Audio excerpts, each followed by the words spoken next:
Hello guys, this is Jitendra और आप सभी के साथ मैं बात करने वाला हूं आज ऑडिटिंग के नेक्स्ट टॉपिक पर।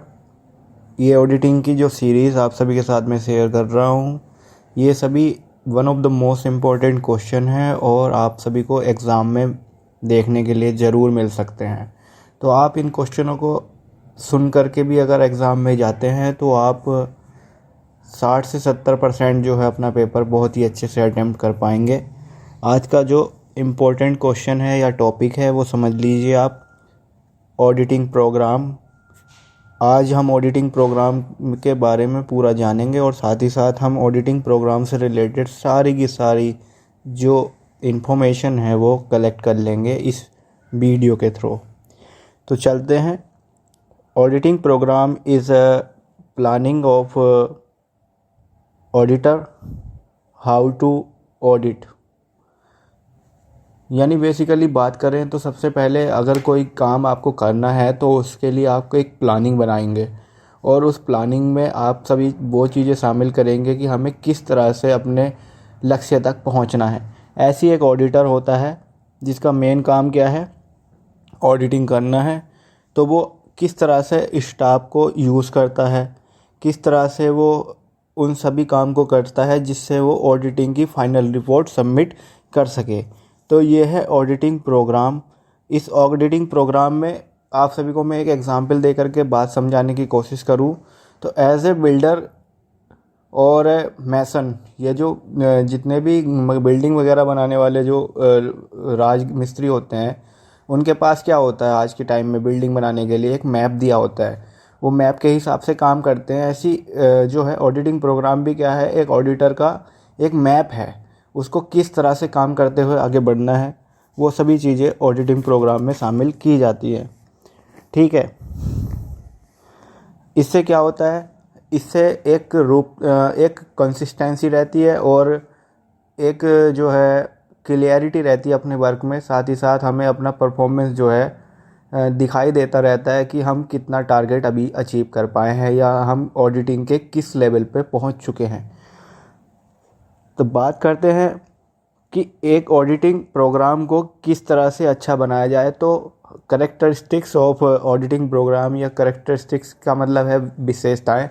एक ऑडिटिंग प्रोग्राम की क्या क्या विशेषताएं होनी चाहिए, उसके क्या क्या क्वालिटीज़ होनी चाहिए।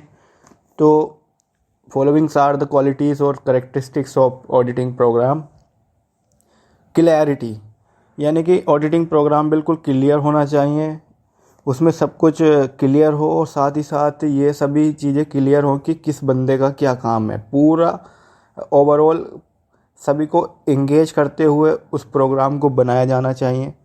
Auditing program should be in written, मतलब वो लिखित हो, कुछ भी मतलब ओरली ना हो कि मुँह जबानी किसी ने बोल दिया कि आपको ये काम करना है, ये काम करना नहीं भाई। सब कुछ डॉक्यूमेंटेशन के साथ होना ज़रूरी हो, लिखित होना चाहिए। ठीक है।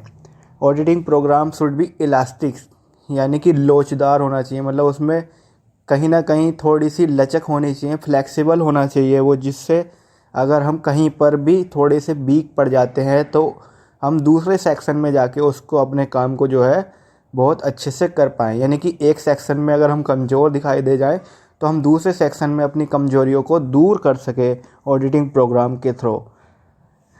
Division of work on equal basis, यानी कि कार्य का जो स्पष्ट विभाजन होना चाहिए। ये नहीं कि भाई एक बंदे को तो बहुत ज़्यादा काम दे दिया गया है और दूसरे बंदे को बिल्कुल भी काम नहीं है ना। तो एक अच्छा ऑडिटिंग प्रोग्राम क्या हो सकता है कि हर एक कर्मचारी के लिए जो उसको परफॉर्मेंस के आधार पर या फिर जिस भी तरह से हमने उनको वर्क जो है डिवाइड किया है, उनका जो है वर्क क्लैरिटी के साथ जो है उनको डिवाइड किया जाना चाहिए। किसी पर भी बोझ ना हो या फिर किसी पर कम काम ना हो, किसी पर ज़्यादा काम ना हो। ठीक। और किसका क्या काम है ये सब ऑडिटिंग प्रोग्राम में लिखा होना चाहिए, बाकायदा हैंड रिटन होना चाहिए। हर एक कॉलम जो हमारा ऑडिटिंग प्रोग्राम एक रिटन प्रोग्राम जैसे बनाया गया है तो उसमें रिटन कॉलम में जो है साइन होने चाहिए एम्प्लॉयज़ के कि किस डेट को क्या काम हुआ है और उसके सामने उसके साइन, एम्प्लॉय के साइन होने चाहिए। ठीक है। कार्य क्षेत्र का डिवाइज़न होना चाहिए, यानी कि आपका जिस बंदे का जो फील्ड है उसके हिसाब से उसको वर्क जो है डिवाइड किया जाना चाहिए। ये नहीं कि काम मेरा जो है लिखने से संबंधित है और मुझे जो है बोलने संबंधित काम दे दिया जाए। ठीक, यानी कि in which field I am best और in which field I have recruited, मुझे जिस फील्ड में रिक्रूट किया गया है, in that field I have to give a work, मुझे उसी फील्ड में काम मिलना चाहिए। ओके। और टाइम टू टाइम हमें इंस्पेक्शन करते रहना चाहिए और री इन्वेस्टिंग करनी चाहिए, जिससे हम ज़्यादा से ज़्यादा अपने कमियों को दूर कर पाएँ। पुनः बार बार जांच होती रहनी चाहिए, जिससे हमारा जो ऑडिट प्रोग्राम है बिल्कुल बेहतरीन ढंग से हो सके। मैं ऑडिटिंग प्रोग्राम का आपको एक स्पेसिमेन भी दिखाऊंगा। उस स्पेसिमेन में आपको देखने के लिए क्या मिलेगा, आप देख सकते हैं कि यहाँ पर आपको मंथली जो है वर्क परफॉर्मेंस के आधार पर या फिर जो भी काम होंगे वो सब कुछ इसमें दिए हुए होंगे। किस मंथ में क्या काम है या किस मंथ में किस तरह से एक्सपेंसेस हुए हैं, वो सब। ये सब था कि ऑडिटिंग प्रोग्राम की कैरेक्टरिस्टिक्स क्या होनी चाहिए। आइए अब हम बात करते हैं ऑडिटिंग प्रोग्राम को जब प्रिपेयर किया जाता है तो क्या क्या चीज़ें हमें ध्यान में रखनी होती हैं, यानी कि क्या क्या अवेयरनेस होगी हमारे ऑडिटिंग प्रोग्राम को बनाने के समय। क्या क्या जो सावधानियां हैं, केयरफुल होना पड़ेगा हमें जिन बातों के लिए। तो सबसे पहले जो बात है, जो भी मैंने कैरेक्टरिस्टिक्स बताई हैं वो सभी इसमें शामिल होंगी। भाई जो चीज़ें अभी बोली हैं वो सब इसकी सावधानियां ही तो हैं, यानी कि आप समझ सकते हैं कि स्पष्ट होना ज़रूरी है, क्लियर होना चाहिए, रिटर्न में होना चाहिए, फ्लेक्सिबल होना चाहिए, वर्क परफॉर्मेंस के आधार पर डिवीज़न ऑफ वर्क होना चाहिए। तो जो चीज़ें हमारी कैरेक्टरिस्टिक्स में थी वही हमें ध्यान में भी रखनी होगी एक अच्छा ऑडिटिंग प्रोग्राम बनाने के लिए। बात करते हैं ऑडिटिंग प्रोग्राम के एडवांटेज की। क्या एडवांटेज हैं ऑडिटिंग प्रोग्राम्स की? तो ऑडिटिंग एडवांटेज क्या है? ऑडिटिंग प्रोग्राम अगर हमारा तैयार होता है तो हम जो है कार्य को क्वालिफ़िकेशन के, कैपेबिलिटीज़ के और एलिजिबिलिटीज़ के आधार पर डिवाइड कर सकते हैं। जिस कर्मचारी का काम जिस उसकी कैपेबिलिटीज़ के हिसाब से बेस्ट बैठता है हम उसको वो काम देंगे। इससे क्या होगा, हमारे इंस्टीट्यूशन में, हमारी फर्म में या कंपनी में परफॉर्मेंस अच्छा आएगा और हम ग्रो भी करेंगे। जब हमारी एम्प्लॉयज़ की जो एफिशिएंसी है उसके आधार पर हम उसको वर्क परफॉर्मेंस में परफॉर्म करने के लिए देंगे, तो उससे क्या होगा, हमारी प्रोग्रेस का हम अच्छी तरह से अनुमान लगा सकते हैं। ठीक है, हम अपने कर्मचारियों को, एम्प्लॉयज़ को उनके क्षेत्र में रहते हुए, यानी कि उनके कंफर्टेबल जोन में रख कर के उन्हें जब हम वर्क डिवाइड कर रहे हैं, फिर उनकी जिम्मेदारी या उनकी रेस्पॉन्सिबिलिटी ज़्यादा बन जाती है, क्योंकि उनको उनके कंफर्टेबल जोन में रखा गया है। ओके। इससे क्या होगा, जब आप एक बंदे को उसी के कंफर्टेबल जोन में रख करके काम करने के लिए देंगे तो वो जो है ज़्यादा से ज़्यादा स्किल्ड होगा अपने काम में और उसके काम में निखार आता चला जाएगा और वो पहले से ज़्यादा एफिशिएंट होता चला जाएगा। यानी कि ये एडवांटेज हैं, एफिशिएंसी अच्छी होगी। ओके। अब ये तो था सब प्रैक्टिकल बातें, लेकिन जो रियलिस्टिक बात है वो सबसे बड़ी बात है ऑडिटिंग प्रोग्राम को बनाने की, कि कोर्ट में हम जब भी प्रमाण यानी कि प्रूफ प्रस्तुत करेंगे तो वो सब चीज़ें चाहिए लिखित में। अगर हमने ऐसा कुछ रिटर्न में किया होगा, आप ऑडिटिंग प्रोग्राम बनाए होंगे, तभी आप उसको प्रस्तुत यानी कि प्रेजेंट कर पाएंगे। इसलिए हर चीज़ को रिटर्न में करना कॉमर्स में सबसे ज़्यादा ज़रूरी होता है। ओके। सबसे इम्पोर्टेंट बात इसकी यही है कि आपको इन फ्यूचर अगर कोई प्रॉब्लम पड़ती है तो आप उसको रिप्रेजेंट कर पाएँ, प्रेजेंट कर पाएँ इन कोर्ट। ओके,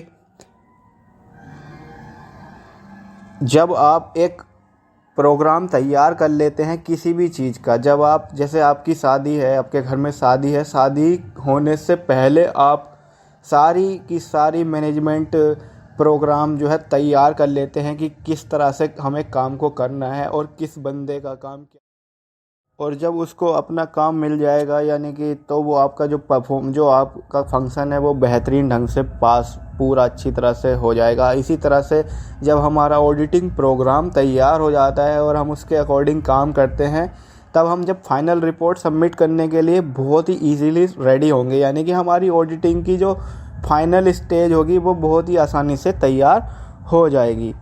बात करें तो कोई भी काम आपका छूटेगा नहीं, क्योंकि आपने हर चीज़ को जो है मेंशन किया होगा अपने ऑडिटिंग प्रोग्राम में। और स्टेप बाय स्टेप जब आप चलते हैं किसी भी काम को, जब स्टेप बाय स्टेप आप करते हैं, तब आप ऑब्वियस समझ सकते हैं कि आपका जो काम है बिल्कुल बेहतरीन ढंग से हो सकता है। और जब आपकी कोई भी तैयारी नहीं है, कोई भी प्लानिंग नहीं है, तब आप किसी बड़े काम को या छोटे काम को भी करेंगे तो you will be failed in that work. तो यही सब चीज़ें आप सभी इन प्रेजेंट सिनेरियो में भी देख सकते हैं। जैसे कोविड-19 का समय चला है और उसमें वैक्सीनेशन हो रहा है, तो सरकार का क्या रोल रहा है इसमें, उन्होंने एक प्रोग्राम बनाया है कि सबसे पहले सबसे रिस्क पर रहने वाले जो हमारे सबसे ज़्यादा एज के हमारे सिटीजन हैं, और सबसे पहले उनको वैक्सीन लगाई जानी चाहिए। और उसी तरह से डिक्रीजिंग ऑर्डर में आते आते वो सभी को वैक्सीनेशन कर रहे हैं।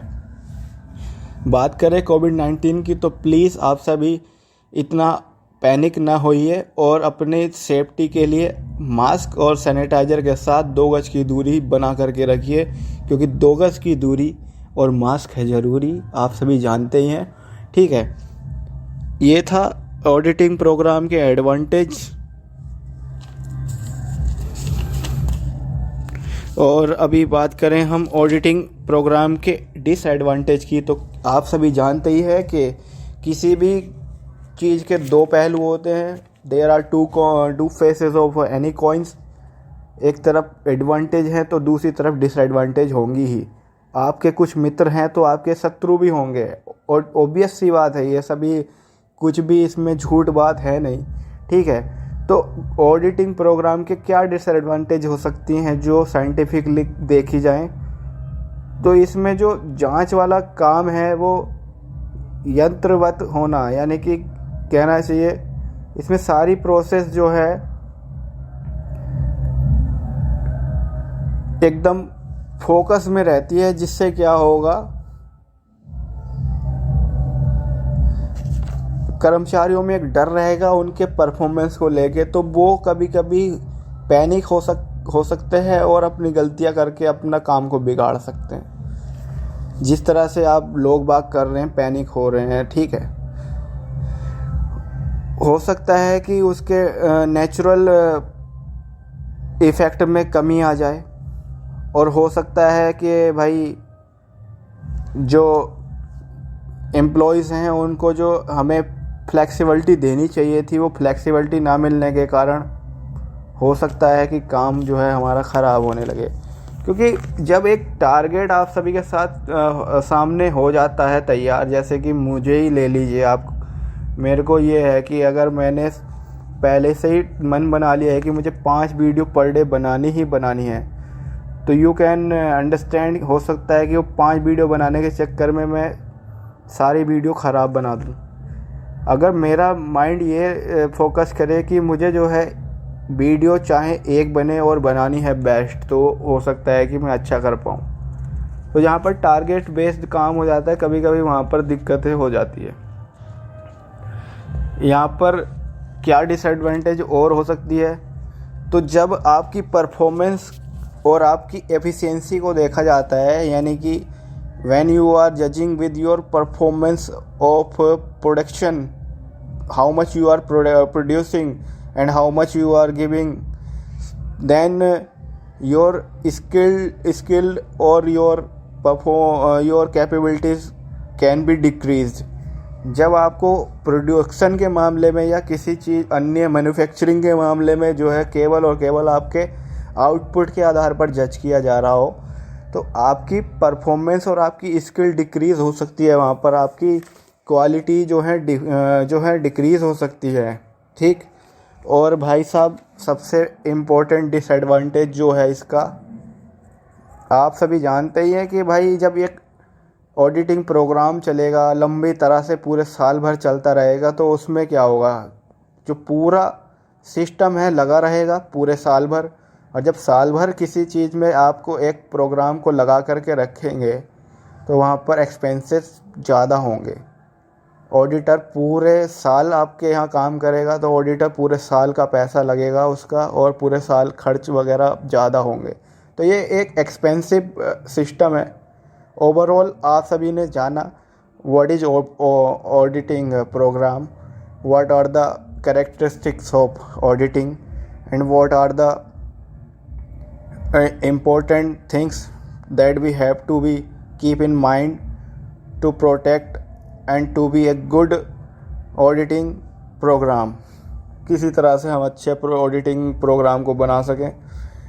we heard advantage of auditing programs, and at the end of the video we have heard also what are the disadvantage of auditing program. So this is the overall video. In this video I have clearly told you all about auditing program, यानी कि अंकेक्षण कार्यक्रम का मैंने पूरा का पूरा सारा समावेश इस वीडियो के अंदर डाल दिया है। आप ये 15-16 मिनट की जो वीडियो है इसको सुनिए, और ये one of the most important question होता है ऑडिटिंग की सिलेबस में। तो आप इसको सुन करके भी अगर आप चले जाएंगे, तो आप जो है इस क्वेश्चन को बड़े आराम से वहाँ पर लिख सकते हैं। Thank you so much. इस वीडियो को आप शेयर कर सकते हैं अपने फ्रेंड्स के साथ, जिससे वो भी कान में लीड लगा करके भी अगर इसको सुन लेंगे, तो बहुत ही आसानी से इसको गेट कर पाएंगे और अपना एग्ज़ाम में अच्छे मार्क्स ला सकते हैं। Thank you so much. बने रहिएगा कॉमर्स की दुनिया के साथ। मैं आपके साथ इसी तरह से बना रहूँगा। आपका जितेंद्र शर्मा।